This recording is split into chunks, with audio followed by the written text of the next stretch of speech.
What's going on, people? Welcome back to Curtis Shaw TV, back with another live stream. And oh man, have you recovered from yesterday, people? I had to take Pepe off the green screen. I thought, you know what? I can't have anyone who's got anything to do with Arsenal Football Club at this moment on the green screen. So I had to draw for Henry and Bergkamp and remember the better times when we were great.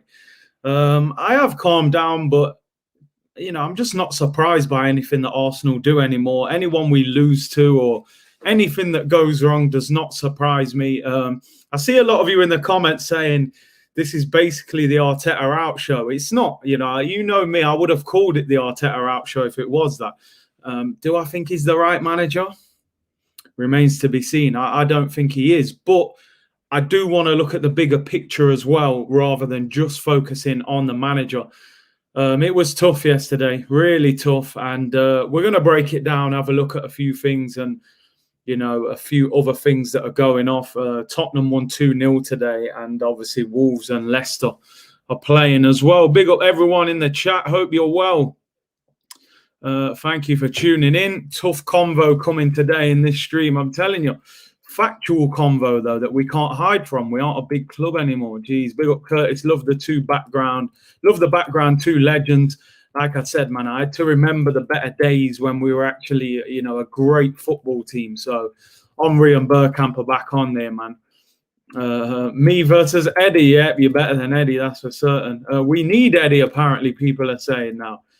And Kroenke must sell this football club because we can be bankrupt. If you want Kroenke out, guys, you don't buy Arsenal shirt merchandise and go to the stadium. I mean, the problem with that, although I do agree, the ticket's already paid for. So they've already got the money off. You know, most of it is season tickets. Now, I know it does look bad if fans don't go when the stadium reopens, because I think that was a big reason why Arsene Wenger was sacked. But, you know, it's very difficult. Because a lot of the time, they will just sell your ticket on to someone else. It's as simple as that.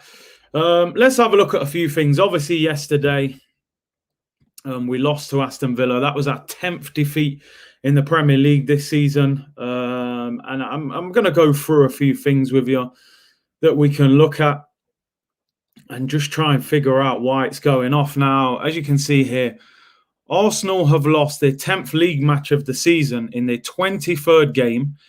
It's the earliest they've reached 10 defeats in a top-flight campaign since 1983. 1983, so you're looking at what? 2 years off 30. So 28 years since Arsenal have lost that many games that quickly. Unbelievable. Mikel Arteta there, as you can see, you know. It's crazy. 28 years. This is the worst start we've made to a season in 28 years. I mean, the stats don't lie. The stats do not lie, people. This is what I want us to do today. Go through the stats. And 38 years. Sorry, apologies. Yeah, 38 years. Even worse. Even worse. What happened to the Kevin Campbell? Yeah, do you know what? I spoke to Kev today, actually. I'm going to try and get him on in the next week or so. I don't know how we'll defend it at this point because, you know, there's not a lot you can defend. Yeah, you're right. 38 years. Apologies, people. Even worse. You know, that's before I was born, before a lot of you were born. And let's be honest, if we're being totally honest, there's a few more L's that are going to go on there as well. You know, we've lost 10 games by February. We've still got a lot of difficult games coming up. That are going to add to those woes. Yeah, Omar, man. Yo, forgive me, man. It's been a long weekend. You know what I mean? My math's gone out my head. John said, we'd love to see you and Kevin Campbell talk again. Yeah, hopefully I'll try and get him on this week because I want to hear how people can make this situation seem understandable to me, because at the moment, I don't understand it. You know, I don't understand what's going on. February is brutal. Man City chance will be so slim. They look great again. I mean, Even Hugh Wizzy wasn't swearing at the TV. Nothing but despair. It's crazy, isn't it? It's absolutely crazy. We can lose 4 games in February itself. Oh, my days. Exactly. I wasn't even born 38 years ago. It's mad. Big up Curtis. I worry for Arsenal, even if we sack Arteta, and I do think we should. There is no ambition at the club, so we will not improve massively with a better manager. And I do agree with you in that sense, because I don't think Arsenal would go and appoint a top-level manager. They would probably give it to Per Mertesacker, who is the under-23 coach. He would probably get it on a temporary basis, the way that Freddie Ljungberg did. And they would probably leave him there till the end of the season. I couldn't see Arsenal going to get Allegri. Apparently, Allegri rejected the Arsenal job when Unai Emery got it because he was asking for a big transfer budget and a big wage, and Arsenal didn't want to do it. The interview with Laurie after yesterday's watch along was refreshing and something new. Laurie exclusives on Curtis Shaw TV. Hopefully more to come. Yeah, I want to do a little bit more reaction after the game as well and try and get people on. Will you be doing player ratings? I will be, but it won't be pretty. Let me put it that way. We missed the chance to bring Tuchel or Poch. What other options do we have? I mean, the 2 big recognised names out of work are Rafa Benitez and Allegri. But I'm not sure about Rafa, to be honest. And Allegri, as I said, he's rejected the job before. They would have to drop big money for this manager to come. The funny thing is they'll probably give Arteta a contract extension and a pay rise. Listen, they've actually been talking. There was rumours yesterday that Arteta could get a new 3-year contract. I mean, I don't know why. Allegri is massively overrated. I mean, it's a difficult one because he won the league at AC Milan. I think that's the last time they won the league under him.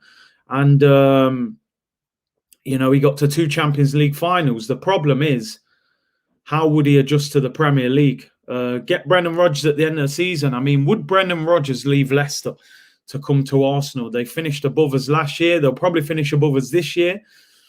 They have a very settled team. The pressure is a lot less. They're building one of the best training grounds in Europe. I'm not sure. We'd have to offer him a massive wage to come to Arsenal. And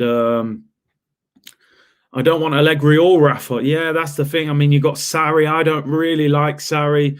Nagelsmann would be good, but he's young, inexperienced. Would he want this job as well?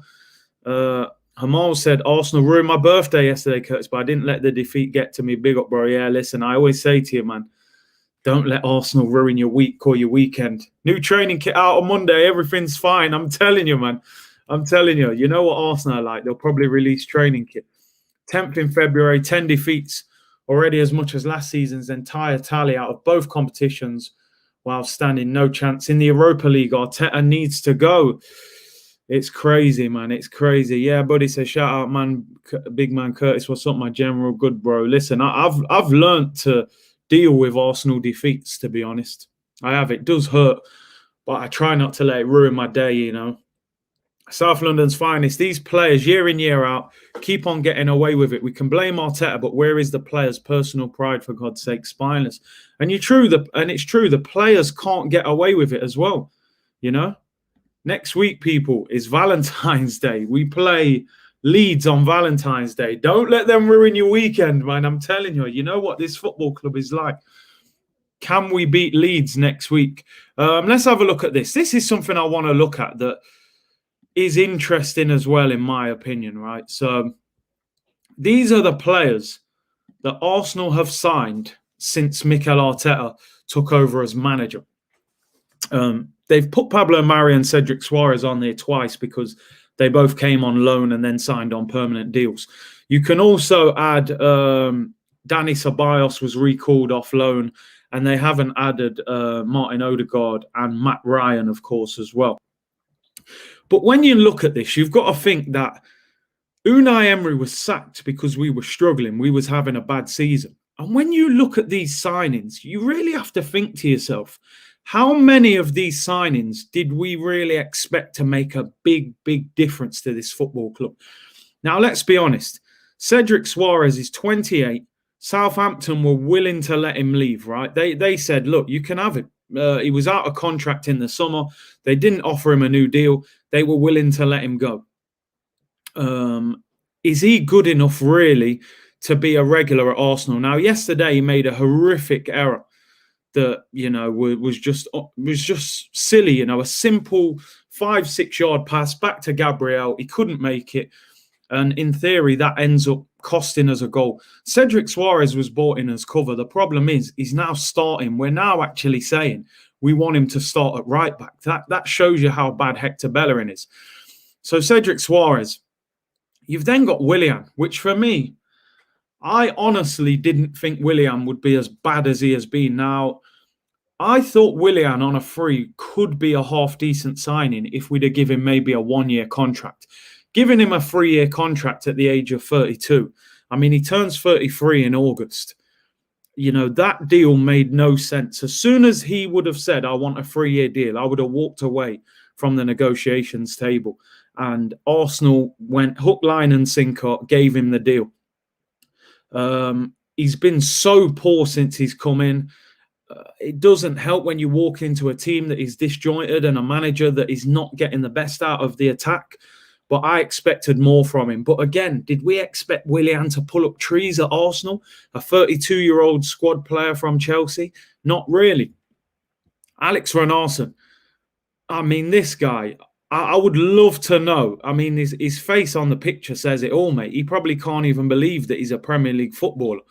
What did they expect from him? Like, who made the decision to sign him? Did they scout him? Did the coach just ring up Mikel Arteta and say, I've got a keeper and just trust me, we'll buy him? He's awful. He's one of the worst goalkeepers I've ever seen at Arsenal in my life. How he's an Arsenal player, I would never know. You know, he doesn't start for Iceland. He didn't start for Dijon, the team he played for in France. He's never going to make any difference. Pablo Mari, who's looked half decent since he's come into the team. He's 27. He was playing over there in Brazil. Didn't do great in Europe. Didn't make it at Manchester City. I think he played second division in Spain. He's a decent player, you know. He's decent. Is he going to be the difference and maybe get you in the top 4? Maybe not. Maybe not. I mean, he deserves a bit more of a chance. I'm not writing him off completely. I still think he has done quite well. I worry about his lack of pace. But he is decent. But again, no Arsenal fan really looked at that signing and thought, that's it. Our defence is sorted now. We've signed Pablo Mari. You know, we didn't think that. We then signed Gabriel. Now, let's be honest, as much as I like Gabriel had just had basically a breakthrough season in the French league. He's relatively inexperienced for his age. Again, we didn't know that much about him when we signed him. We'd probably heard of him and seen the odd game of him and some highlights, and maybe you've packed him on FIFA before, you know. But again, he's not an international, hasn't really played European football in terms of like Europa League, Champions League. We can't expect him to come and transform our defence. And I think the problem is, as well as he's done, he needs that experienced quality defender next to him. He is still only, 23 now he is. You know, just turned 23 in December.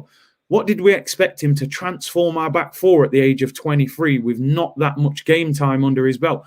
The only signing where we expected a significant difference was this guy, Thomas Partey. Now, he's 27. He turns 28 in June. All of a sudden, a guy that has played so much football uninterrupted at Atletico Madrid comes to Arsenal and he's getting injured left, right and centre. This is his third muscular injury this season. And my theory behind his injury problems, I watched him play a number of times for Atletico Madrid. They often, you know, they play with sometimes even 4 centre midfielders. But they have midfielders, a lot of central base players. Thomas Partey did not have to do that same amount of running. He had Koke, he had Saul Nunez. You know, he had all these players around him, quality players. He's come to Arsenal. He plays effectively in a 2-man central midfield, him and someone else, with Smith Rowe in front. Now, Granit Xhaka doesn't cover a lot of ground. We know he doesn't run a lot. Imagine how much running Thomas Partey is having to do. Bear in mind, the Premier League is a lot quicker league than the Spanish league. All of a sudden, This guy gets injured left, right, and centre. Thomas Partey has only completed 90 minutes 4 times for Arsenal this season. 4 times he's completed 90 minutes. So the one big signing that you expected to make all the difference, he's not even getting, he's not even getting in the team often enough to make a difference. So the signings for me have not been good enough, and I'm not surprised that Arsenal are not significantly improving, because when you look at it, those transfers are not good enough. The transfers are not there. You look at the midfield. I remember Carlo Ancelotti went to Everton. He fixed their midfield in one transfer window. He signed Allen from Napoli. He signed Decore, and he signed, who was the other one? James Rodriguez. 3 centre midfielders in one transfer window, and sorted out their midfield completely. Thomas Partey is not going to carry this whole midfield by himself. He needs more. He needs better players around him. He needs energy around him. Is it a coincidence that we've had so many injury-prone players over the years? Rosicky, Wilshere, Van Persie, Diaby. There's got to be a problem at Arsenal with their medical department. Why do we get so many injuries?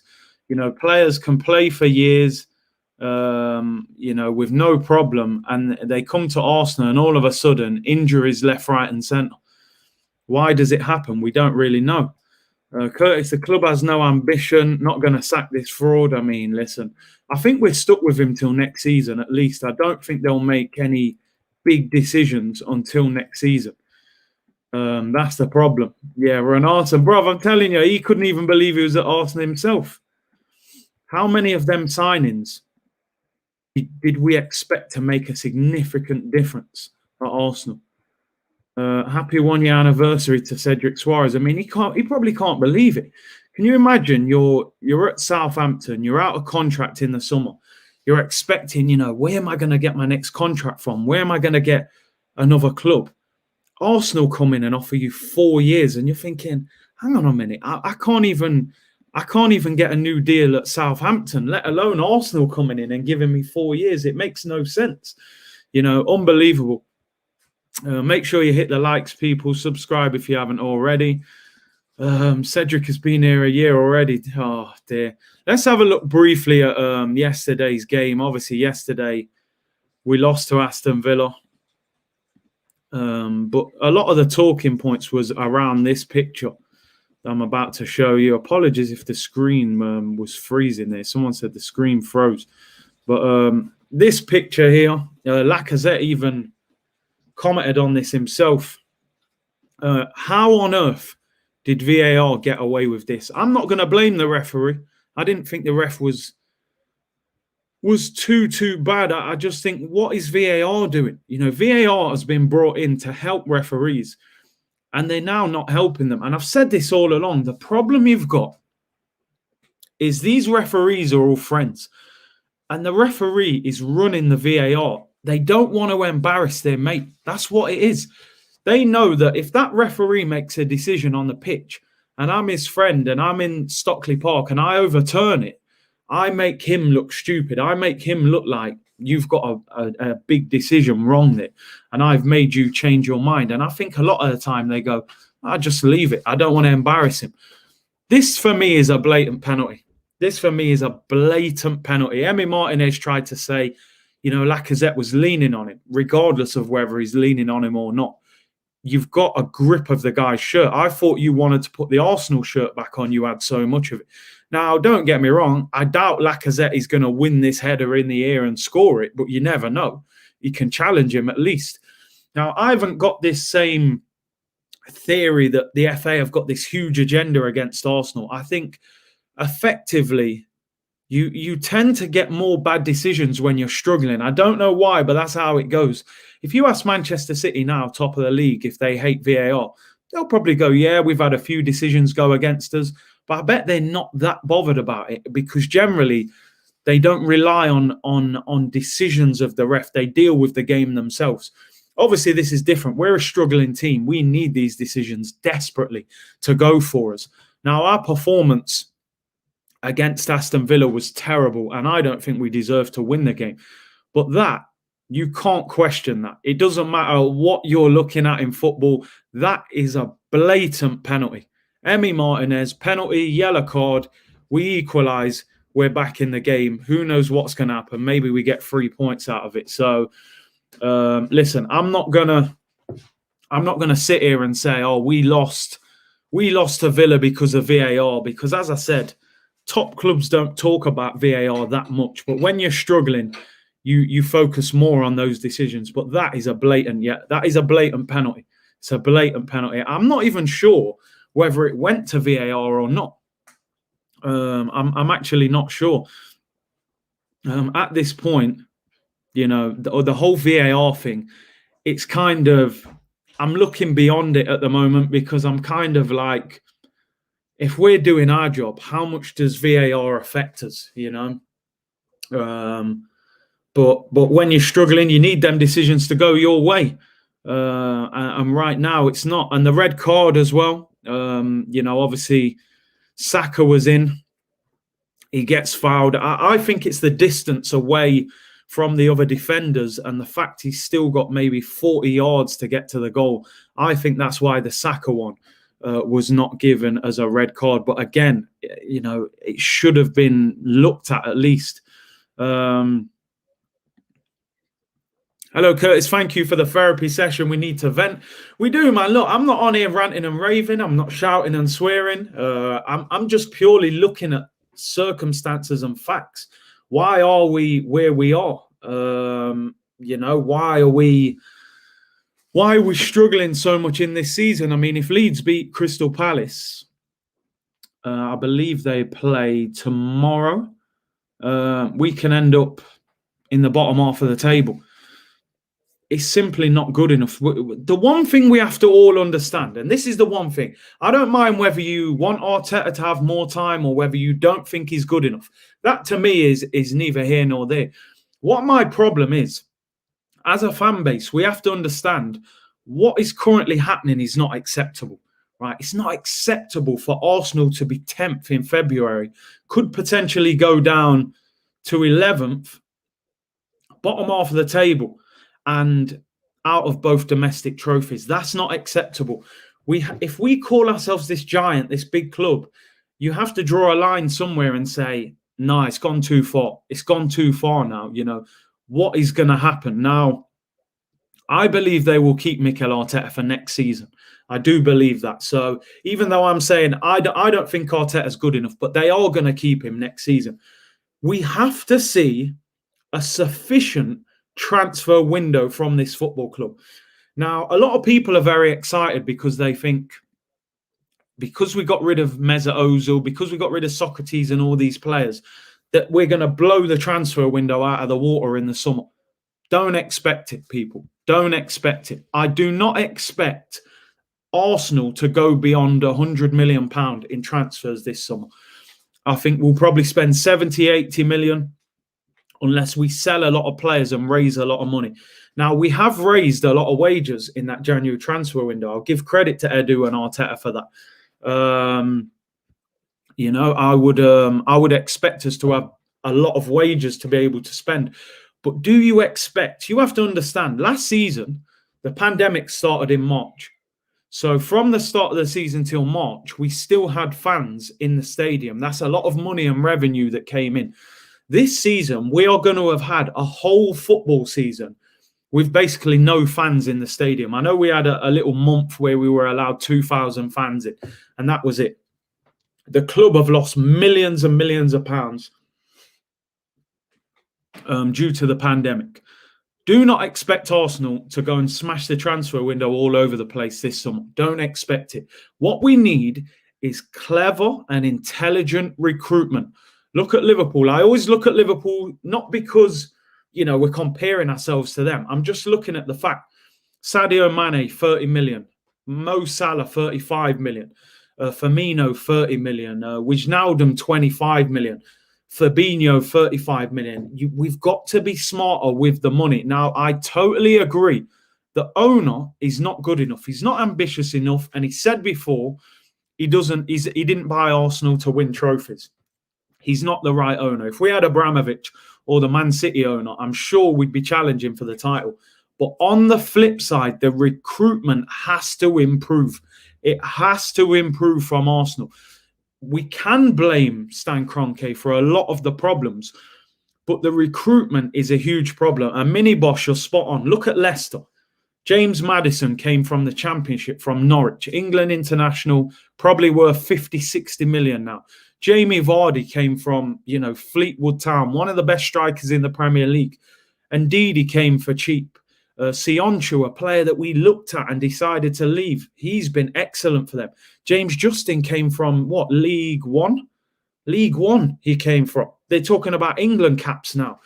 How come these clubs are not spending as much as us and their recruitment is 10 times better than us? Do you realise, people, that Lacazette, Pepe and Pierre-Emerick Aubameyang is the most expensive front three in English football? In English football, more than Man City's. Yeah, more than Manchester City's. Manchester City's most expensive front three is Mahrez, Sterling and Aguero. Aguero costs 30 mil, 60 mil for Mahrez, 50 mil for Raheem Sterling. That's 140 million pound. Our front three is 72 million, Nicolas Pepe, 56 million on Aubameyang and 50 million on Lacazette. We have the most expensive front three in English football, people. And look what we are producing in attack. The recruitment is the thing that has held this football club back. I'm not defending Kroenke. I think Kroenke is a terrible owner. I would wish he would sell the club. But the guy who comes in and buys it off him could do the same thing as him. We need an owner that wants to put his own money in as well and push to win titles. But the recruitment has been shocking. We've turned down some of these players.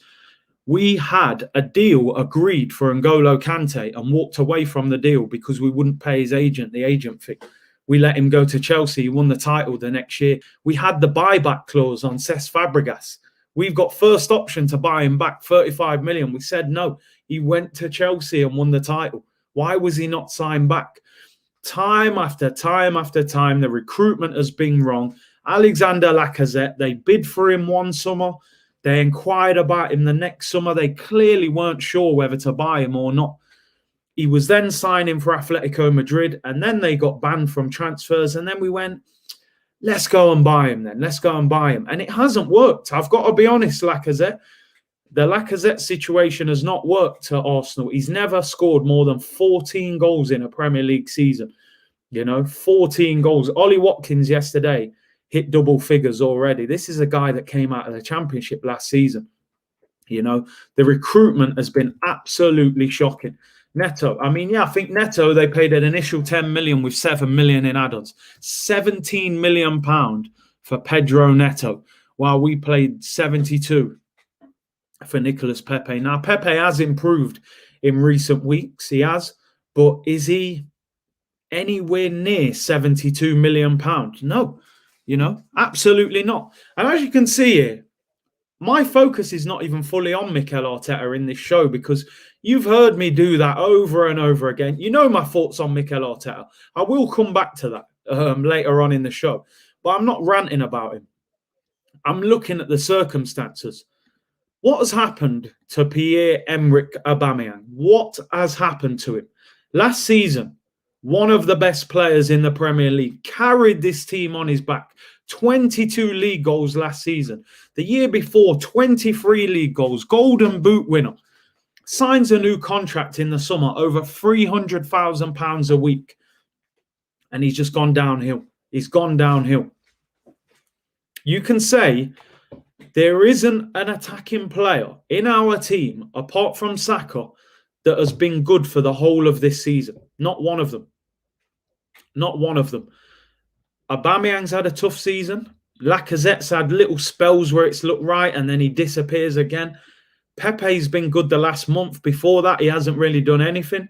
Willian's been non-existent, apart from probably the Fulham game and 20 minutes against Sheffield United. That's 4 big attacking players that are doing basically nothing at Arsenal.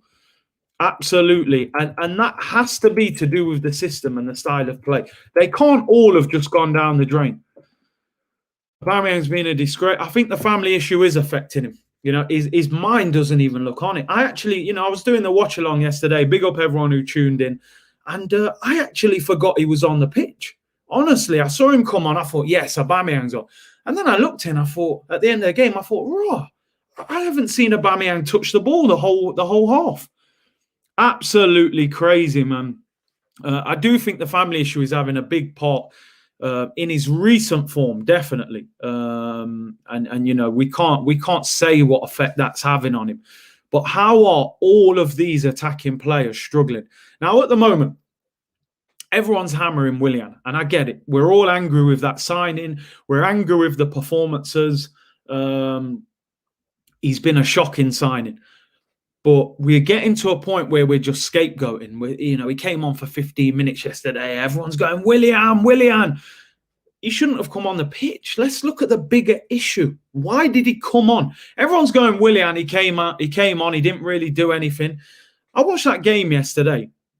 Saka goes to left back. Saka and Pepe, for about 20 minutes, had a good little link-up going on that left-hand side. You bring on Willian. First of all, I wouldn't have brought Willian on. But if you are going to bring Willian on, stick him on the right. Leave Pepe and Saka alone. They're starting to get a bit of joy against Matty Cash. They're getting crosses in, and you swap sides. You make Pepe go on the right. He's got Hector Bellerin behind him. We're going to do player ratings in a minute. But Hector Bellerin is getting beyond a joke with these performances. He can't cross a ball. He can't even do simple passes at times. But why was Willian brought on? You know, instead of everyone saying Willian came on for 15 minutes and he was rubbish, why was he brought on the pitch? He's got no confidence. He hasn't played well for weeks and weeks. And what are we expecting him to do? Come on and turn the game around? It's not going to happen, people. It's not going to happen. So there is a much bigger issue at this football club, and it's right at the top, and it's just filtered its way down. The mediocrity, the acceptance of just not doing anything. All we ever talk about at Arsenal is what is going to happen in the future. You know, we keep saying, oh, yeah, but the next transfer window, we're going to fix it. I remember last season, everyone said it. We won the FA Cup. Oh, I can't wait for the transfer window. And we're going to attack the league this season. Not winning the league, but top four. We had the transfer window, and all of a sudden, everyone said, actually, he needs another season. No, I don't think he does. I think this season, we should have been in the mix. And I say it like this. I'm quickly going to look at this. Right, I just want to show this Premier League table, right? This is where we are. We're 10th in the league. Everyone basically has got games in hand on us, apart from West Ham. Now, I want to focus on West Ham and Everton and Aston Villa. I'm not even looking at the other teams. Man City, Man United, Leicester, Liverpool, Chelsea, Spurs. They've all got better teams than us at this moment. I mean, Leicester, you could argue. I think we've got a better squad than them. Even our teams are close, but they're settled. They've got a system. They've got a good manager. Carlo Ancelotti was appointed the same week as Mikel Arteta. He spent less than Mikel Arteta in the summer transfer window, right? He got James Rodriguez, Doucouré, and Allen, and Ben Godfrey, right, from the Championship. They're 6th in the league. They've got 2 games in hand on West Ham, a game in hand. They'll be level with Liverpool, right, in 4th, depending on goal difference. Obviously, they're a lot below them on goal difference. 1 season and a half at the club, same as Mikel Arteta, scoring goals, defending well, hard to beat. That is a top quality manager. And now everyone throws Mourinho at me and saying, you want a Mourinho. Don't forget, people, if you look back through them videos, I wanted Carlo Ancelotti as well. But people were saying at the time, he's washed up, he struggled at Napoli, he's too old. Now, look, you know, they're 6 points clear of us with 2 games in hand. They've scored more goals than us as well. Let's have a look at Aston Villa.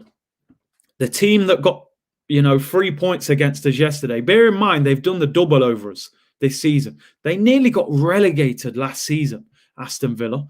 They signed Ollie Watkins from the Championship and Ross Barkley from Chelsea on loan. And they look a totally different team. They're 4 points clear of us.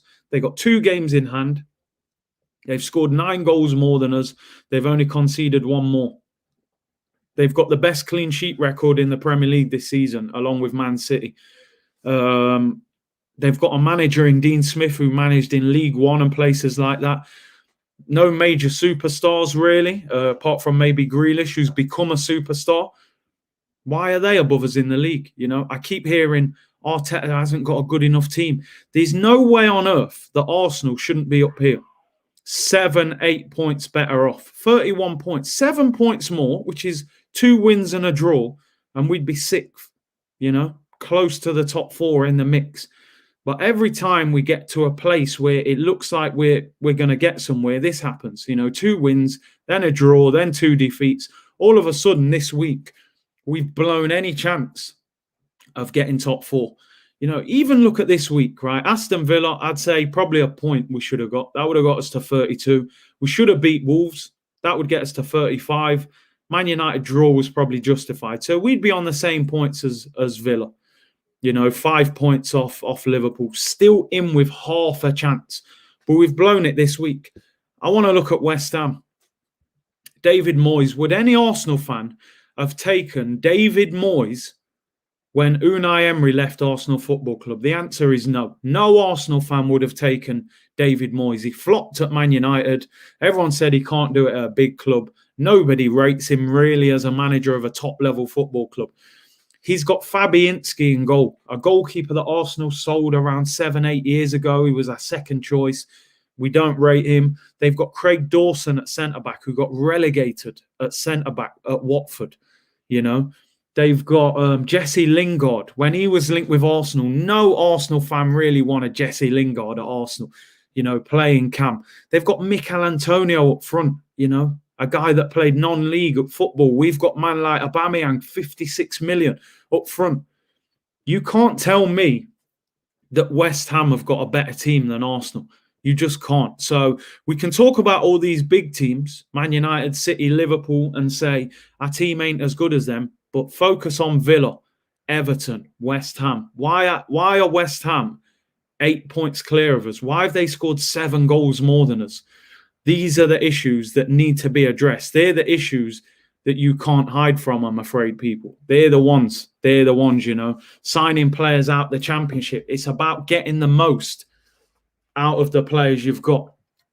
That's what the best managers do.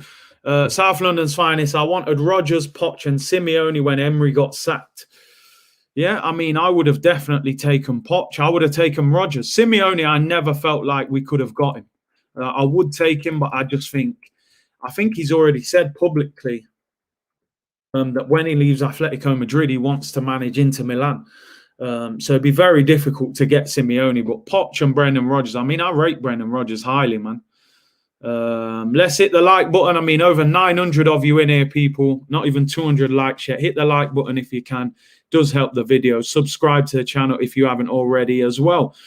You make a great point here as well. But it's not better teams, but hungry players. And I think that is a real statement that we need to look at, because you look at, I watch Antonio play for West Ham and I see a beast. I see an absolute beast running around the pitch.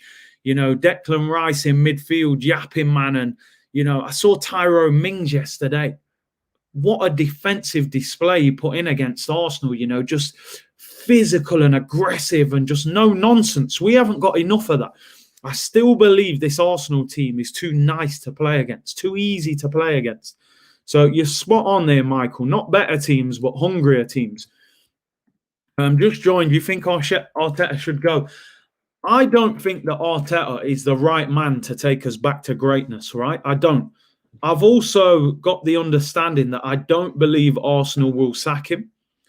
And my other situation in my head is, if they did sack him, would they appoint a top-level manager? I don't think they would, and that is what worries me about the management situation.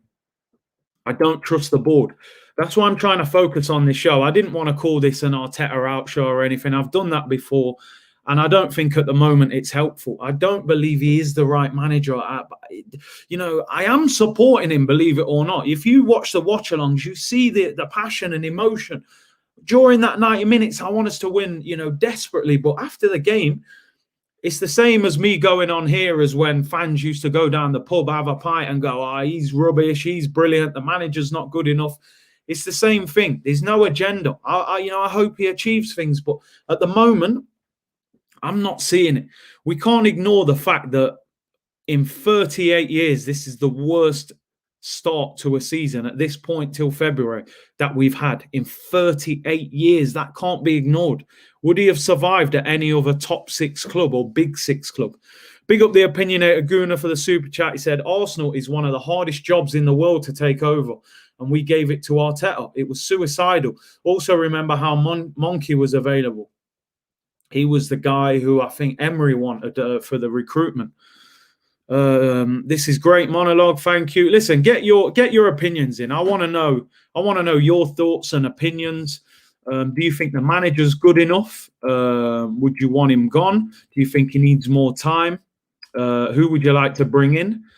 Or do the players have to have a look at themselves as well? You know, I think a lot of these players are hiding behind the manager. You know, this is why I didn't want to call this just the Arteta Out show today, because I want people to understand that there is more problems at this football club than just the manager. You know, these players are literally getting away with just not performing at the moment. But I think we should look at let's look at the player ratings for yesterday, people. These are not going to be pretty. Let me tell you that. They're not going to be pretty. There's going to be some brutal ones here. I tell you what, the one positive yesterday, and get your ratings in the comments as well. Arsenal is not a project club. You're right, man. Gio, did I miss your super chat? No, apologies, bro. Let me just scroll back before we start the player ratings. Big up Gio, AC Milan fan, but always gives great opinions on Arsenal. Hope I haven't missed it. I'm just looking through now. The one positive for me from yesterday was Matt Ryan. Matt Ryan I thought was excellent. Gio, apologies, bro. I missed your super chat when I was off the other screen. Apologies, man. Let's get into the player ratings. Man said Scully's better than Arteta. He probably is. Player ratings, the one positive, he's man of the match already, by the way. So we ain't got to worry about who the man of the match was. Matt Ryan, I thought he was excellent yesterday. Made some great saves. Did nothing wrong. For a debut, for a goalkeeper, you can't ask for nothing more than that. He conceded one goal. I don't think he could really do much with the goal. The deflection and having a defender in the way doesn't help. I'm going to give him an 8 out of 10. I think he did really well. It's not hard to come in. You know, he hasn't played for weeks at Brighton. Villa away. Concede after 75 seconds. He could have easily made another mistake.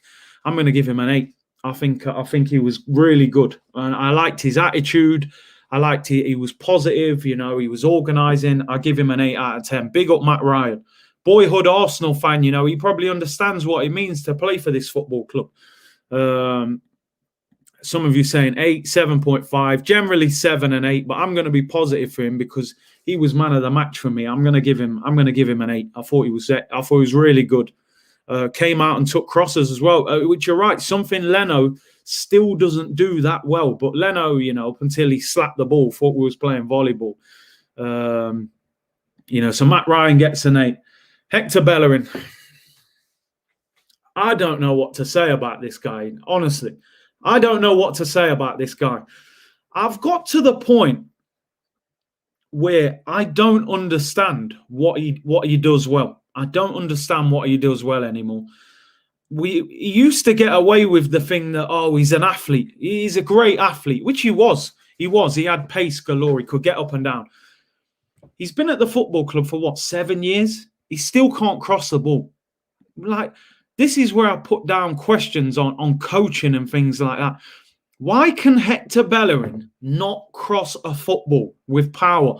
You train every day at an elite level training ground with all these coaches, with all these facilities. Why can he not cross the ball? Why can he not cross the ball, Hector Bellerin? I don't understand. Don't get me wrong, defensively, you know, he didn't get like destroyed yesterday or anything. So I'm not going to say defensively he was shocking. He was okay. But going forward, I saw him at times just kicking the ball into the middle of the pitch and just seeing who got on the end of it. He's making overlapping runs and just floating it into the area. Do you not know that Tyrone Mings is like 6'3", 6'4"? Came out of non-league. He'll head anything that moves. The other guy next to him is what's the centre-back's name? Konza. Big guy as well, heads the ball. We got Lacazette there. You're floating crosses in the air. Hector Bellerin, I'm sorry. This guy is one of Mikel Arteta's biggest downfalls. He's got to be brave when Kieran Tierney comes back and drop this guy out of the team. He has to. And furthermore, and further down the line, Hector Bellerin needs to be sold in the summer. His time is up at Arsenal Football Club. He is not good enough to continue to be our right back. You can't have a major weakness in your defence at the top level. You've got to have 4 defenders that are reliable. Even if they're not brilliant, they've got to be reliable, you know? Big up Gio. Apologies that I missed your first one, bro.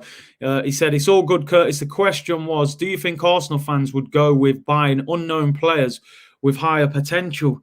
It's difficult. It is difficult because, you know, Arsenal fans have a certain expectation of players again, and they expect high players.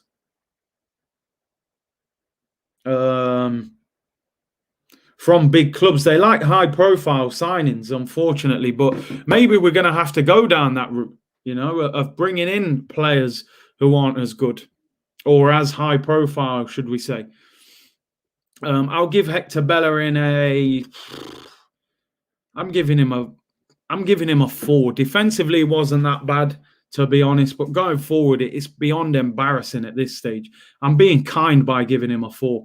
What do you guys say for Hector Bellerin? Some of you giving him 0. I mean, listen, defensively he wasn't our worst defender, but going forward, just non-existent. Man's the captain. Man is the captain. In fact, I'm going to give him a 3. I'm going to give him a 3. I can't give him a 4. A 4 sounds too high. Yeah, like you said, bear in mind he's the captain.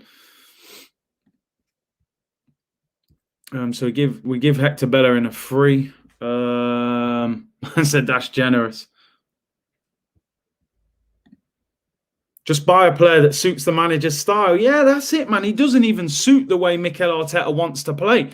I'm going to give him a 3. I'll stick at a 3. He's lucky to get a 3, though. It could arguably be a 2. Left back, Cedric Suarez. Oh, no, Cedric. More like Cedric the Entertainer, man. For the people who know about comedy, you'll know about him.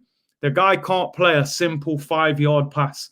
At that stage, you have to just say, what is going on? That defense, that pass is unforgivable from Cedric. We've all been positive about Cedric, to be honest, since he's been here.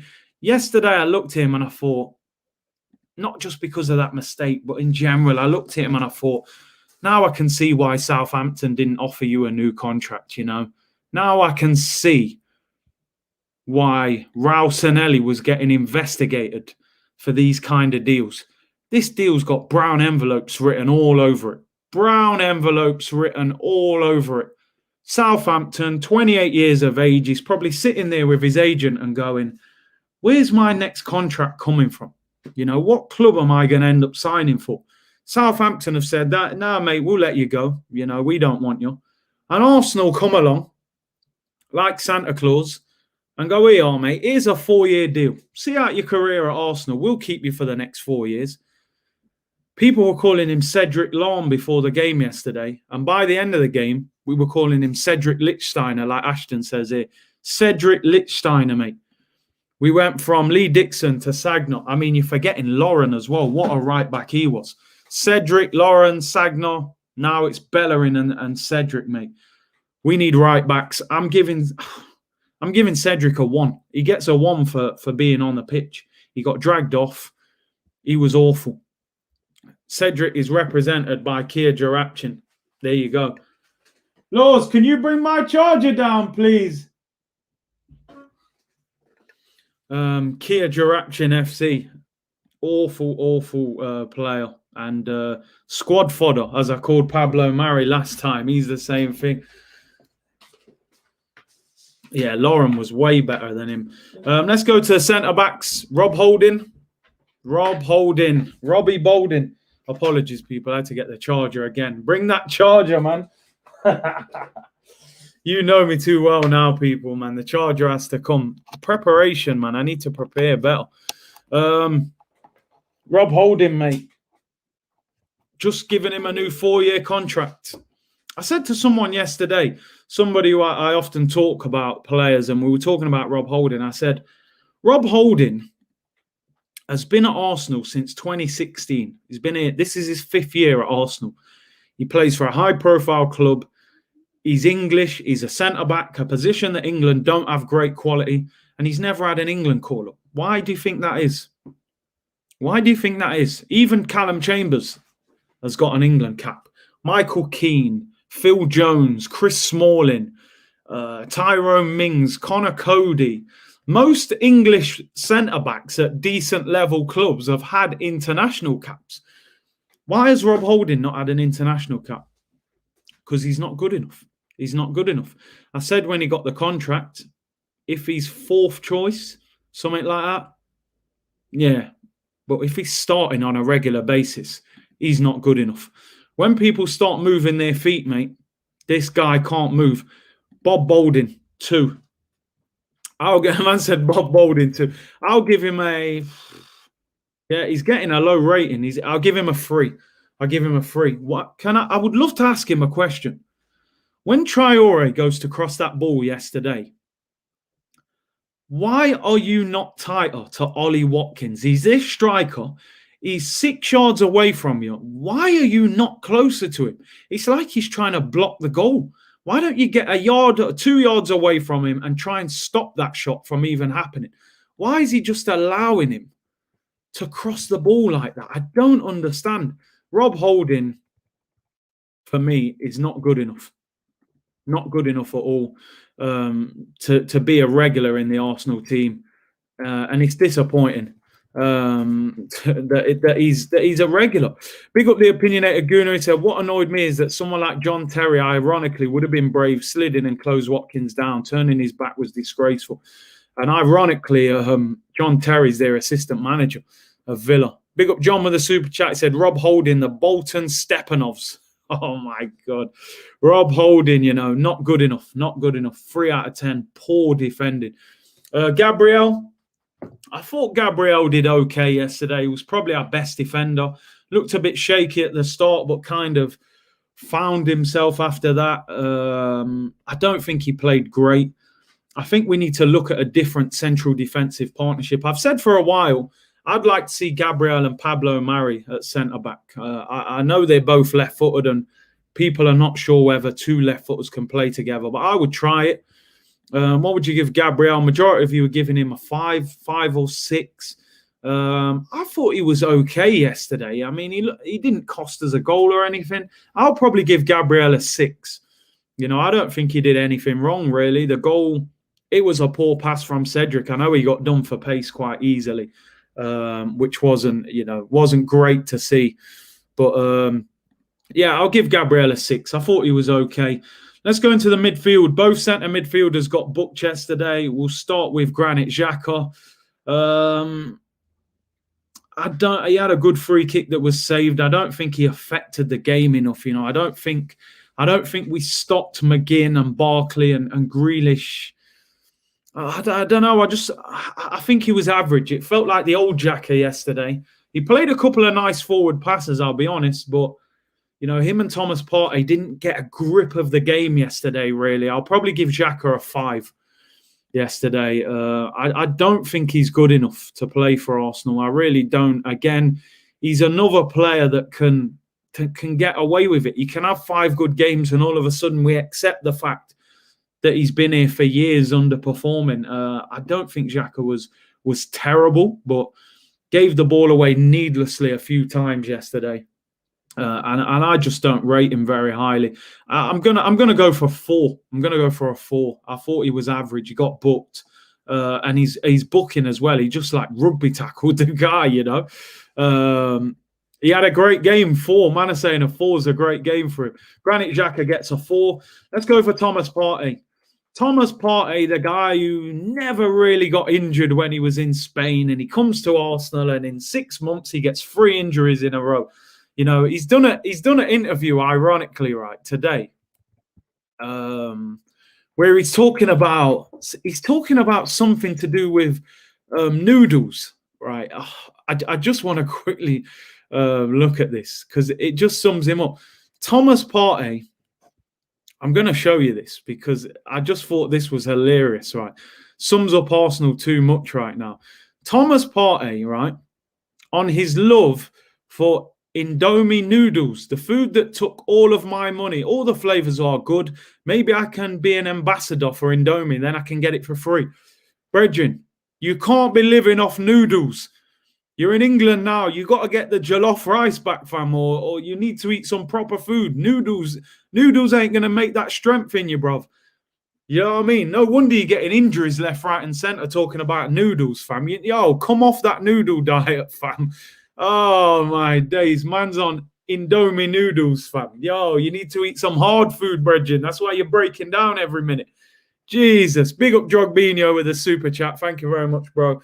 Said, I wouldn't be surprised if we have to pay an extra $1 million if we play Saliba this season. Yeah, it wouldn't surprise you, would it? Listen, Thomas Partey, man. Get him some hard food, man. You know how many nice restaurants there are in London you can get some proper hard food, you know? Which Ghanaian puts Indomie before jollof and fufu? Come on, man. Someone get him some dumpling and some rice and chicken, some proper food, man.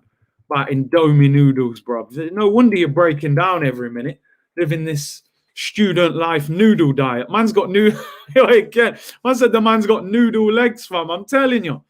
Thomas Partey, man. What's he on? Eat some proper food, brethren. You know what I mean? We need some yam and dumpling. What are we giving him? For the noodles, I'm giving him 4 out of 10. I don't like that comment. I'm putting you next to Xhaka. You come off injured again. Didn't dominate the game. Wasn't good enough yesterday. Was he better than Xhaka? What would you give Partey? Maybe a 5. Maybe a 5. He wasn't terrible for me to give him a 4, but I thought he was average. I'll give him a 5. And on top of that, you're asking for noodles, brethren, when you're getting injured every minute. Get some hard food, man, and strengthen yourself up. No, it's not the Arteta out show, man. It's not. You know, I've said Arteta for me is not good enough, but we're focusing on the bigger picture. Let's look at the front line. Smith Rowe. Smith Rowe was completely missing out of that game yesterday. Didn't do anything. Ran around, got bullied. Smith Rowe, I give him a 3. Honestly, I thought he was poor yesterday. I don't fault him for effort, but he had no influence on that game whatsoever. Smith Rowe. Run around like a headless chicken. I don't know how he stayed on the pitch for so long. Seriously, man. The last few games, Smith Rowe, he looked like it was like men against boys with Smith Rowe yesterday. I seen man just pushing him off the ball, like, come out of here, little man. I'm telling you, man. Man's living off pot noodles and that. But yeah, Smith Rowe, again, another man. He might need to hit the gym as well, you know, and strengthen up. Last couple of games, you're right. Smith Rowe's been missing. I give him a 3. I give him the 3 because of the effort. We had no influence on the game. And ironically, you need number 10s to affect the game going forward. And I agree. I think he needs a rest. Croydon De Bruyne, they called him. I think they need to change that nickname quick. Bukayo Saka worked hard. Could have got the player sent off if the ref was braver or VAR stepped in. I didn't think it was Saka's best game. The effort was there. Put a few good crosses in. What would you give Saka? I'm thinking 6. Went to left back and did quite well. I'll give him a 6. I thought he did well. Some of you giving him 2 and 3.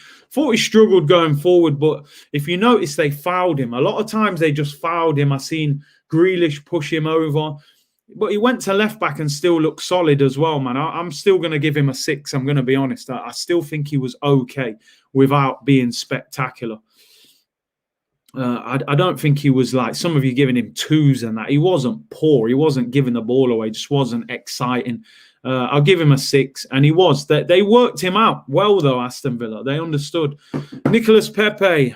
I don't know what to make of Pepe's performance yesterday. He wasn't great at all, but he was still probably our most dangerous attacker. So I give him credit in that sense that, you know, he was dangerous, but not enough end product. So I don't know what to give Pepe for this game, really. I'm a bit unsure of what to give him. What would you give him? 5? 5 for effort. He got in positions where I felt he should have been more threatening. 5 or 6, I'm thinking, for Pepe. Put a good cross across the box where Aubameyang nearly got it. He had the shot with his right foot that went just wide. I thought he was a bit sloppy at times. I'll probably give him a 5. I thought his decision-making was a little bit poor, man. And that Matty Cash, why it wound me up even more. That Matty Cash, I used to see him in Nottingham, right? Because he played for Nottingham Forest. And Matty Cash is a right winger. He ended up playing right back for a season at Forest, got a move to Villa. So I was looking at it like, Pepe, come on. This guy's not even a certified right back. I'm expecting you to put work in. And he didn't damage him enough, man. Pete's green screen, yeah, it's come off, man. I had to go back to legends, man. Great stream today. Big up all of you for tuning in. 1,000 people tuned in now. Make sure you hit the subscribe button, hit the like. And I'll give Pepe a 5. Oliver Twist, man. Beer twisting and turning. Man said, this is why you lot are legendary. I just checked. Indomie noodles cost 40 pence per packet. Part A is a student for real. Bro, the man's on 150 grand a week living student life, man. You're rich, bro. Go and buy some proper food. Get a chef in the house. Why are you eating Indomie noodles, brethren? Like Kent said, man, noodle legs. Man's breaking down every minute. Jeez, man, what has happened to him? What has happened? The man missed, 2 weeks at Atletico Madrid. This is his 3rd injury of the season. 40 pence a packet, and you're looking for a sponsorship deal, bro. Do you know what I mean? You can buy 100 packets for 40 quid. What happened to him? Oh, man. Man is living tight. Man don't want to spend no money, 40p per pack. Great show, Curtis. Keep it up, my friend. Yeah, man. Get him some towel burgers and fufu, man. Some jollof. Make the boys strong, man. 22k by next weekend. Let's hope so, people. Let's hope so. Man, 40 pence a pack, and the man wants a sponsorship deal. I don't know what's going off at this club.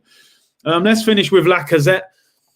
Lacazette yesterday, I think, I watched the game and I watched Match of the Day. Ian Wright was talking about him, but I think Lacazette thought he was playing defensive midfield yesterday. The ball's getting crossed in. He's standing behind people. Do you not realise, brethren, you're up front? This man's standing next to people while they're crossing the ball. And no one's in the penalty area. Lacazette, sometimes you get caught up in form on certain players, and then you watch a couple of games and you think, that's why I used to moan about this guy. Lacazette yesterday, I saw the performance where I said to myself, that's why I want Lacazette sold in the summer. That performance, not looking like a goal threat, not looking like he even wants to score a goal. That's the reason France don't pick him. That's the reason that managers have rotated him and dropped him and stuff like that. He returned to lack of threat yesterday. If he had Aubameyang in front of him and he was playing like that, I could have understood it. You can't drop that deep. I understand going looking for the ball. Strikers do that sometimes. I play up front. Sometimes you go looking for work, man. You want the ball. But, brethren, when the ball's out wide and man are crossing it, what are you doing?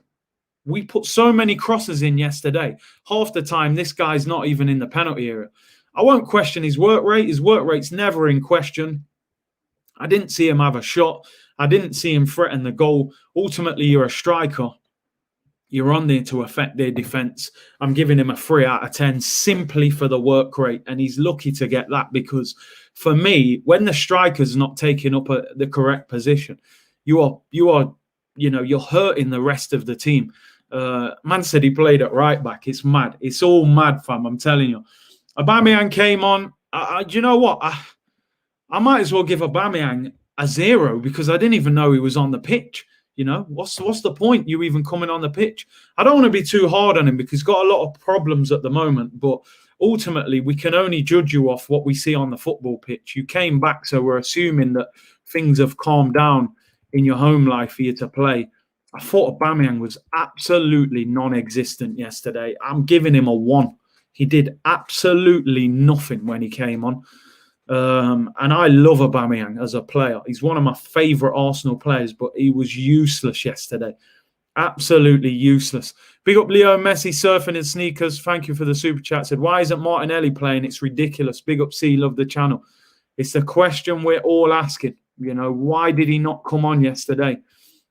Aubameyang gets a 1. 0 for Aubameyang. He did nothing when he came on. absolutely non-existent. For a player of that quality, you can't come on a pitch and do that. Non-existent v Wolves as well. I mean, we were down to 10 and then 9. It was a little different, but yesterday, absolutely no point being the pitch. Work rate is a given in my book. We brought you to bang goals. You're right. We need more than that.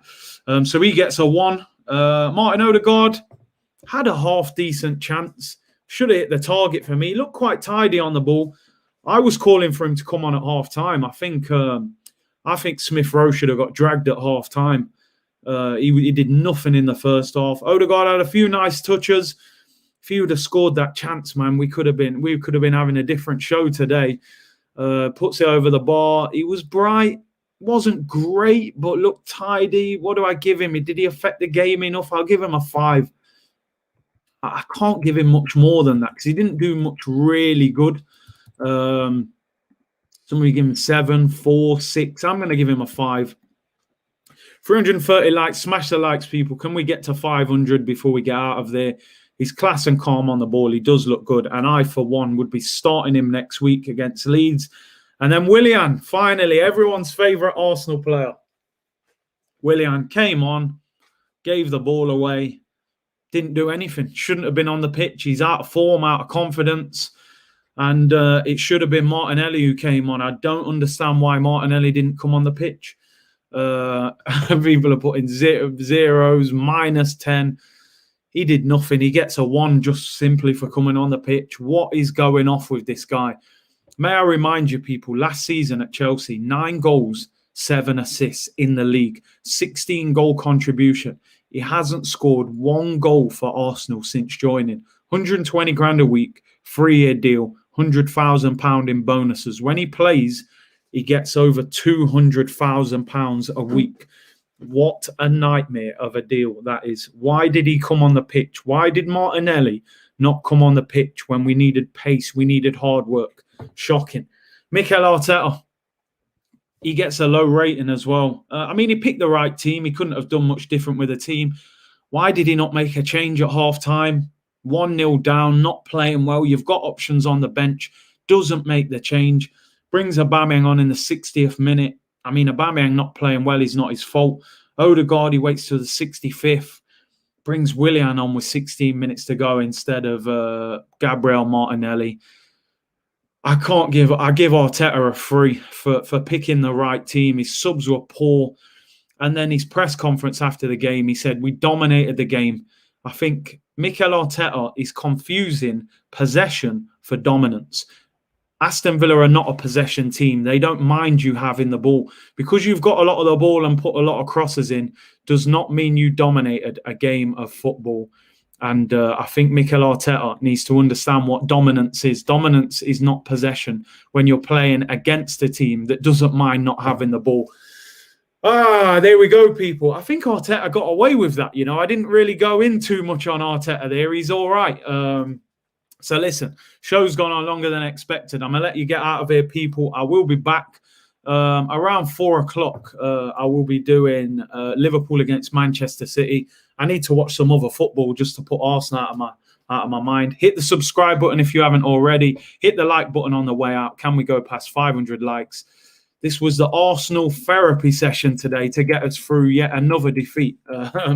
We've got to get through it somehow. Don't let Arsenal ruin your weekend, people, and stay safe. Take care. Bless.